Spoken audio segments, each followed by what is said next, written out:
Welcome back, guys. Second episode of Aqua Road Radio.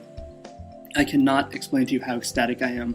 Okay, just last Thursday, this podcast, Aqua Road Radio, had 20 hits. That means 20 people either subscribed to it for the first time or refreshed their subscription to check for a second episode. Now, on the first day, there were 11 hits. The first day the first episode came out, there was 11 hits, meaning 11 people subscribed to it for the first time. And ever since then, there's been no less than 10 hits per day.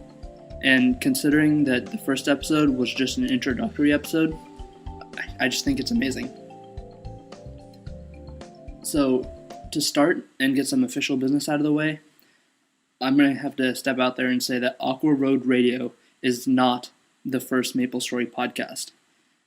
Now, when I was doing my iTunes searches, I searched for Maple, and I searched for Story, and I searched for MapleStory, but I didn't search for MapleStory as one word. And apparently that's how you find the podcast Maplecast. Now, Maplecast has been around since about mid-last year, mid-2006, and they made 3 episodes within the span of like 3 weeks. And then about 4 months later, they released their 4th episode, which was in December 2006, early December, I believe. Now, ever since then, they haven't put out another episode, and their website is now a World of Warcraft website, so I guess for all intents and purposes, they've been discontinued. But, regardless of all that, I know that others have created podcasts and submitted them and put them out there through different mediums, mediums not like iTunes and such, but possibly through some kind of file sharing website or something. So, my apologies to the creators of those podcasts, and the catchphrase for Aqua Road Radio has been changed, and this change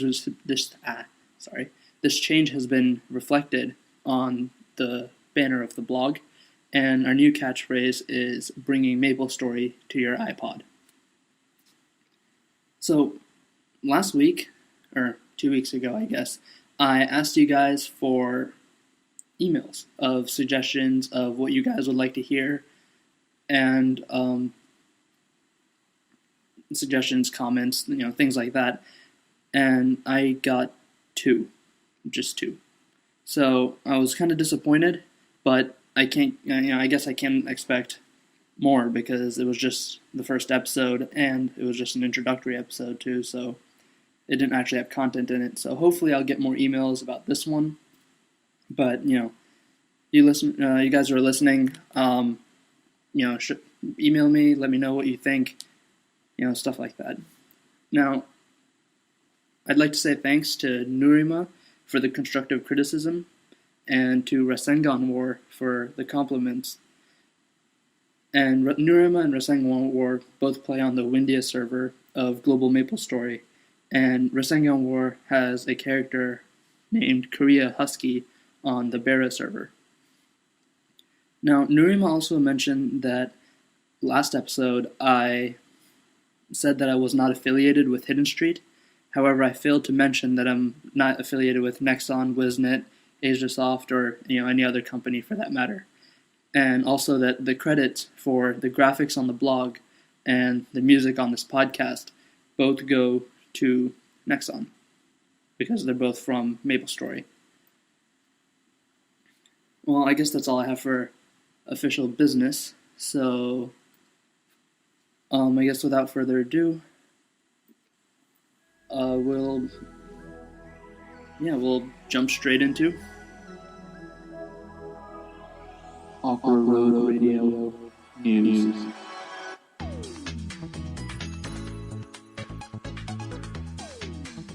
Now, not much happened in the last couple of weeks that's exactly newsworthy, I guess. MapleStory Global still has their 2nd anniversary event going on. There's double EXP Monday, Wednesday, Friday, 4 to 6 p.m., and Saturday, Sunday, 10 to 12 a.m., and double drop on Tuesday, Thursday, 4 to 6 p.m. Now, all those times are Pacific Standard Time, which is GMT -8, if any of you guys were wondering. Also, there seems to be a lot of confusion on this ban of European IPs. Now, as a quick side note, Kartrider is actually only available for North American players, and European IPs have been blocked from Kartrider. And Nexon says, they apologize for the inconvenience.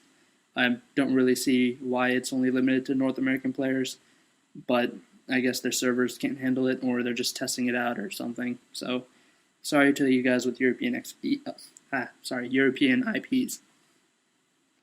Now, back to MapleStory, this European ban.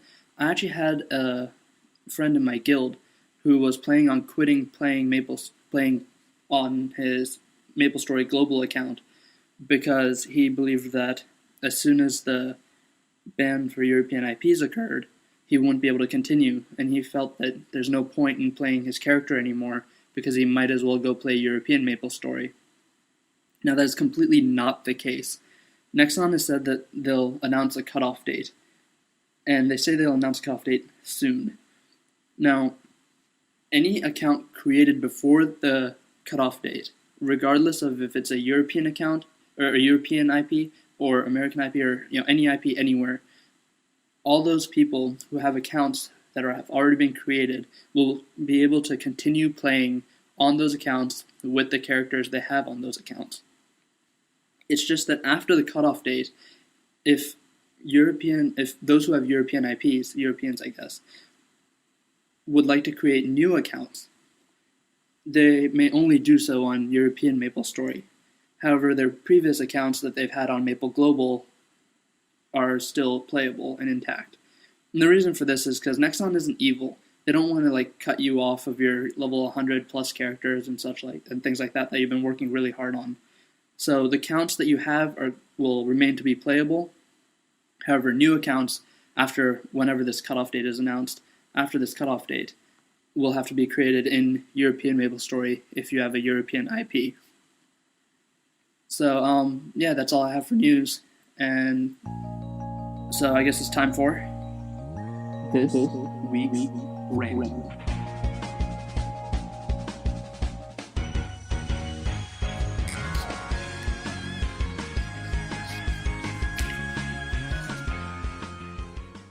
Alright, so today I'd like to talk to you guys a little bit about this little girl we all know named Shumi.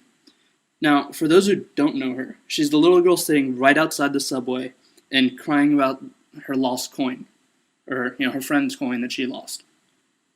So you're all like, okay, a little girl lost a coin. She wants me to help her find it.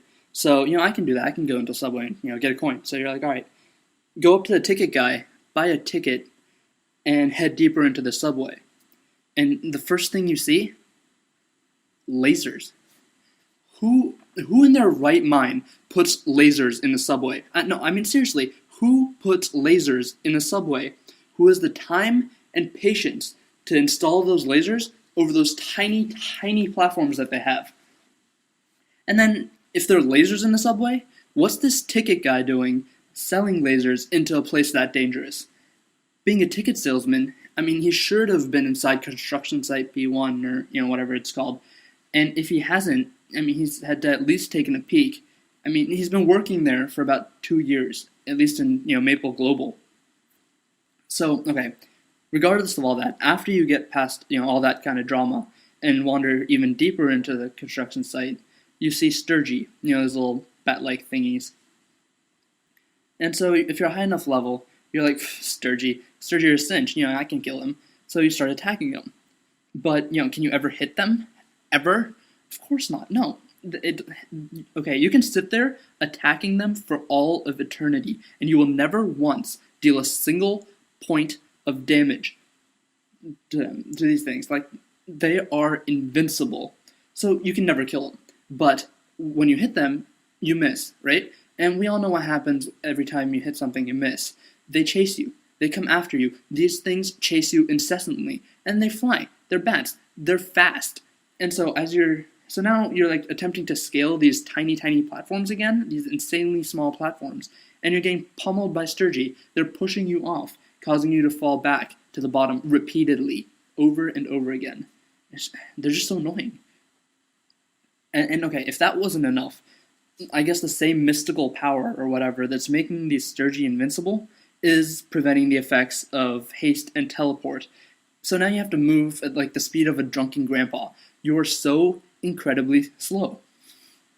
Okay, so how does Shumi, this innocent-looking schoolgirl, lose a coin that deep in a subway? What's she doing playing in a subway?